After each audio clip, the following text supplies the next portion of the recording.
tunaiona kweli posta sasa inakuwa posta mpya for real.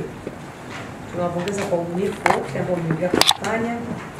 Kubwa tu tuendelee kukumbuka ile majukumu manne tulionayo kupitia muundo wetu, lakini mmeeleza nyinyi wenyewe development na evolution ya posta tangu mwanzo kwa karne ya 18 mpaka sasa mambo yamebadilika.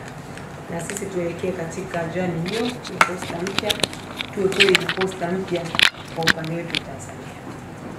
La pili, kwenye huduma tunazozitoa na bidhaa tuendelee kutumia ubunifu kwa kadri inavyowezekanika, lakini pia kuendelea kujifunza kwa nchi za wenzetu, kwa sababu unajikuta umejifunza leo la Uholanzi, unajifunza leo Estonia wanafanya nini na kwingineko, miezi 6 nchi nyingine pia mambo.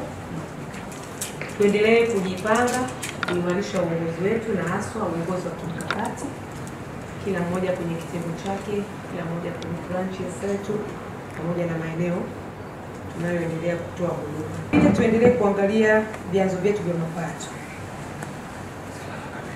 na tukichambua hata kwa asilimia kwenye modo yetu. Kama tuna bidhaa 4 au 5, huduma 4 au 5, ipi inatuingizia faida ya siku? Ipi tunaiona ndio number 1, top 1, top 2 katika utoaji wetu? Tuimarishe vipi zaidi ili tusikose.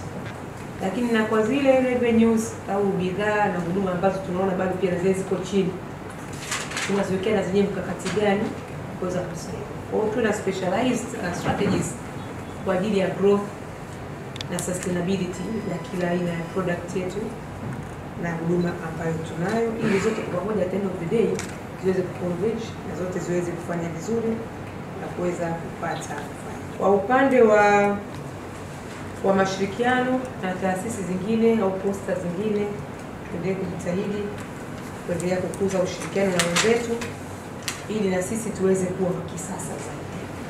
Lakini pia kama kuna expos duniani, kama kuna conferences duniani, tuendelee kushiriki ili tuendelee na sisi kuwa kisasa kwa ajili ya kuboresha huduma zetu.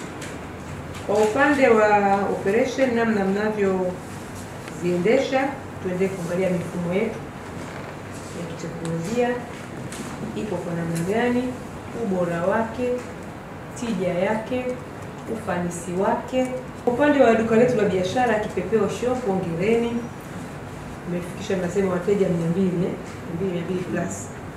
Mkawa mna hofu bado, nadhani muendelee kutafuta wateja.